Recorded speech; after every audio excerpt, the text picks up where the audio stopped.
खबर आपको दे रहे हैं। जम्मू से बड़ी खबर है। मरकजी वजीर जी किशन रेड्डी पहुंचे जम्मू। इलेक्शन कमीशन के दौरे के एक दिन बाद ही जी किशन रेड्डी जम्मू पहुंचे हैं। पार्टी ओहदेदारों से मुलाकात करेंगे। जम्मू कश्मीर में बीजेपी के इंतखाबी इंचार्ज हैं जी किशन रेड्डी। इस वक्त की अहम खबर जम्मू से बड़ी खबर है। मरकजी वजीर जी किशन रेड्डी जम्मू पहुंचे हैं। इलेक्शन कमीशन के दौरे के ठीक एक दिन बाद वो जम्मू पहुंचे हैं। आपको बता दें कि पार्टी ओहदेदारों से जी किशन रेड्डी मुलाकात करेंगे, चूंकि जम्मू कश्मीर बीजेपी के इंतखाबी इंचार्ज हैं जी किशन रेड्डी।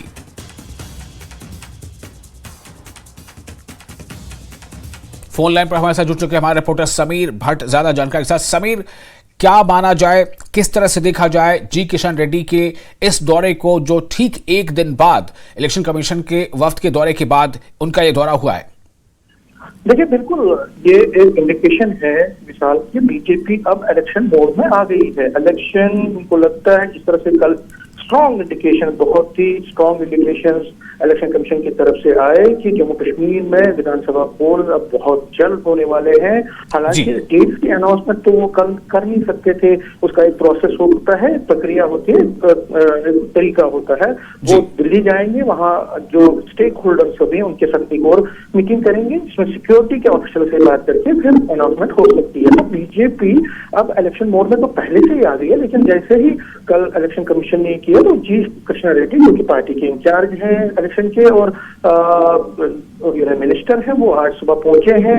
एलजी के साथ उनकी पहले मीटिंग होने वाली है और 12 बजे बीजेपी हेडक्वार्टर जो यहाँ कोटा नगर में है वहां पे एक इम्पोर्टेंट मीटिंग उन्होंने बुलाई है, जो कि बीजेपी के जो यहाँ के बड़े नेता हैं जम्मू कश्मीर बीजेपी के, उनके साथ वो मीटिंग करेंगे, विचार विमर्श करेंगे। पार्टी का लक्ष्य जो है इस बार, जिसका हम बार बार कह रहे हैं कि पहली बार जम्मू कश्मीर में बीजेपी अपनी सरकार बनाना चाहती है, अपना चीफ मिनिस्टर यहाँ इंस्टॉल करना चाहती है। उसके लिए क्या क्या किस तरह से आगे बढ़ना पड़ेगा, किस तरह से आगे चीजों को लेना पड़ेगा, तो क्या कश्मीर में खासकर अलायंस की जरूरत पड़ेगी, जम्मू में मुद्दे क्या हैं, अपोजिशन का जो अपोजिशन की चार्जेस हैं, अपोजिशन को किस तरह से उनका जवाब देना है, बूथ लेवल पे पार्टी को किस तरह से मजबूत करना है, पार्टी को जो लोकसभा इलेक्शन में वोट कम मिले थे जम्मू और उधमपुर में, उसके रीजन क्या है, उस पर पहले भी मंथन हो चुका है, पहले भी बहुत बातचीत हो चुकी है। लेकिन आज दोबारा वो पार्टी के नेताओं को अपनी एक गाइडलाइन देंगे कि किस तरह से हमें आगे बढ़ना है, क्योंकि अब बहुत सारी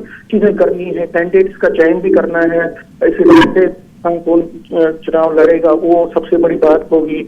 और किस तरह से कश्मीर वैली में जहां पार्टी ने अभी तक कोई भी असेंबली सीट नहीं जीती है, कोई भी बड़ा चुनाव नहीं जीता है, तो वहां पे पहली बार पार्टी चाहती है कि 5 से 10 सीटें वहां चुनाव, 5 से 10 असेंबली सीटें कम से कम जीते वहां पे। तो उस हदफ को, उस गोल को किस तरह से अचीव किया जाए और उसके लिए क्या क्या स्ट्रेटेजी, क्या क्या प्लानिंग, क्या क्या प्रोग्राम किए जाए, क्योंकि बीजेपी मैं आपको बता दूं 12 तारीख को जहां जम्मू कश्मीर में अपने इलेक्शन ऑफिस खोलने जा रही है, पूरे जम्मू कश्मीर में इलेक्शन ऑफिस जहां से इलेक्शन रिलेटेड जो सारी फंक्शन चलेंगी। तो ये एक बड़ा इम्पोर्टेंट, और इसके साथ साथ हर घर तिरंगा भी 11 तारीख से बीजेपी जम्मू कश्मीर में चलाने जा रही है, जो 3 दिन चलेगा, 11, 12, 13, 14, 4 दिन चलेगा।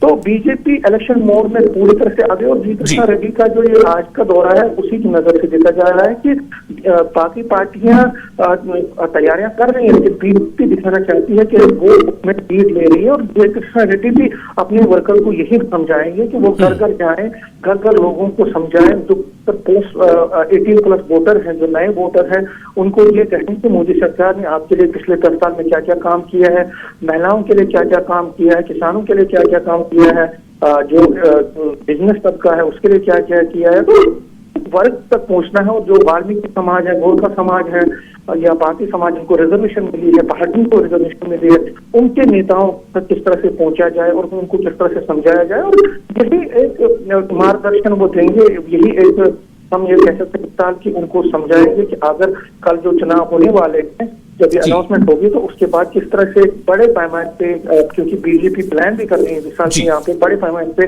पोलिंग कैंपेन होगा, जिसमें सभी 4 कैंपेनर पार्टी वो यहाँ आएंगे जम्मू कश्मीर को। उसमें किस तरह से भागीदारी ज्यादा से ज्यादा लोगों की हो, किस तरह से पार्टी यहाँ जम्मू कश्मीर में ज्यादा से ज्यादा सीटें लेकर अपनी सरकार बनाए, तो उसके लिए एक रोड मैप तैयार करने के लिए ही ये मीटिंग 12 बजे बुलाई गई है। जी। तो क्या समीर, सीधा सवाल आपसे ये है कि क्या ये माना जाए कि भले ही इलेक्शन कमीशन ने अभी तारीखों का ऐलान नहीं किया है, लेकिन क्या तमाम तैयारियां मुकम्मल हैं? क्या बहुत जल्द तारीखों का ऐलान होने वाला है? और क्या इसका इशारा कहीं ना कहीं बीजेपी को है? और क्या इसलिए बीजेपी जो लगातार अपने चुनावी मिशन में जुटी है? देखिए, जो इंडिकेशन पिछले 15 दिनों से आ रही हैं बीजेपी की तरफ से, मैं आपको, आपका सवाल बहुत ही अच्छा है और मैं आपको इसका जवाब ये दे रहा हूँ कि पिछले 15 दिनों में बीजेपी ने कई ऐसे चीजें की हैं। इनफैक्ट पिछले एक महीने में आपको याद होगा यहाँ पे बीजेपी की J&K स्टेट एग्जीक्यूटिव मीटिंग भी थी, जिसमें पार्टी के दिग्गज नेता आए थे, जिसमें JP नड्डा खुद आए थे जो कि पार्टी के नेशनल प्रेसिडेंट हैं। उसके बाद आपने देखा कि पार्टी ने यहाँ पे मैनेजमेंट कमेटी हो, पोल कैंपेन कमेटी हो, और भी कई कमेटियों का गठन कर दिया। मैनिफेस्टो कमेटी का गठन किया, मैनिफेस्टो कमेटी का गठन किया, उसके चेयरमैन बनाए, उसके मेंबर बनाए। उसके बाद मैनेजमेंट कमेटी का अध्यक्ष बनाया उसके जुगल किशोर शर्मा, जो कि MP हैं, 3 बार के MP हैं, कल ही उनका नियुक्ति हुई, उनके लोग बनाए। संगठन में जो बूथ लेवल पे उसके इंचार्ज बना दिए। तो बीजेपी ने जितना इशारा दिया कई दिनों से, लगातार उनकी मीटिंग, कॉर्नर मीटिंग, रैली, और जिस तरह जी कृष्ण रेड्डी बार बार जम्मू पहुंच रहे हैं, तो ये एक इंडिकेशन खुद ही बीजेपी ने दिया कि इलेक्शन चुनाव बहुत जल्द होने वाले हैं। और कल आपने देखा, एक इम्पोर्टेंट बात आपने देखी कि जो चीफ इलेक्शन कमिश्नर हैं उन्होंने क्या कहा, उन्होंने कहा कि हमारे माइंड में सुप्रीम कोर्ट की गाइडलाइंस हैं, सुप्रीम कोर्ट की गाइडलाइन, सुप्रीम कोर्ट की डायरेक्शन जो है वो हमारे माइंड में है, और उसी तनाजुर में हम कोई फैसला लेंगे, बहुत जल्द इलेक्शन होंगे। उन्होंने कहा कि कोई भी ताकत इंटरनल और एक्सटर्नल अब इलेक्शन होने से यहाँ रोक नहीं सकेगी। देखिए, मैंने पहले भी कहा कि वो यहाँ पे डेट्स का अनाउंसमेंट नहीं कर सकते थे क्योंकि उसकी प्रक्रिया होती है, उसका एक तरीका होता है, लेकिन उन्होंने पूरी तरह से स्ट्रॉन्ग इंडिकेशन दी, एक स्ट्रॉन्ग इंडिकेशन दी कि यहाँ पे बहुत जल्द इलेक्शन होने वाले हैं। और इसी को भांपते हुए बीजेपी कमरबंद का है पहले से। और मैं ये बता दूं, यहाँ पे PDP, नेशनल कॉन्फ्रेंस और कांग्रेस जैसी पार्टी और बाकी पार्टियां भी अपनी तैयारियों में जुटी हैं, वो भी रैली कर रही हैं। आपने देखा उमर अब्दुल्ला किस तरह से 2 दिन जम्मू में और कठुआ और बनी में उन्होंने रैली की। PDP की मीटिंगें हो रही हैं, कॉर्नर मीटिंग्स हो रही हैं, उनके लोग दौरे कर रहे हैं। हर एक पार्टी, कांग्रेस का देख लीजिए, कल राहुल गांधी के साथ परसों उनकी मीटिंग थी, राहुल गांधी के साथ इंपॉर्टेंट मीटिंग थी। तो कहीं ना कहीं हम ये देख सकते हैं कि हर पार्टी जो है अपनी अपनी तैयारियों में जुटी हुई है, अपनी अपनी तैयारियों में जुटे, उसी में बीजेपी। बहुत शुक्रिया समीर, तमाम जानकारी के लिए। आपने अपनी बातचीत में बिल्कुल इस तस्वीर साफ कर दी है कि चुनाव होंगे, बहुत जल्द होंगे, इसका इशारा हर तरफ से मिल रहा है, और शायद इसीलिए तमाम पॉलिटिकल पार्टीज जो है अपनी तैयारियों में जी जान से जुट गई हैं।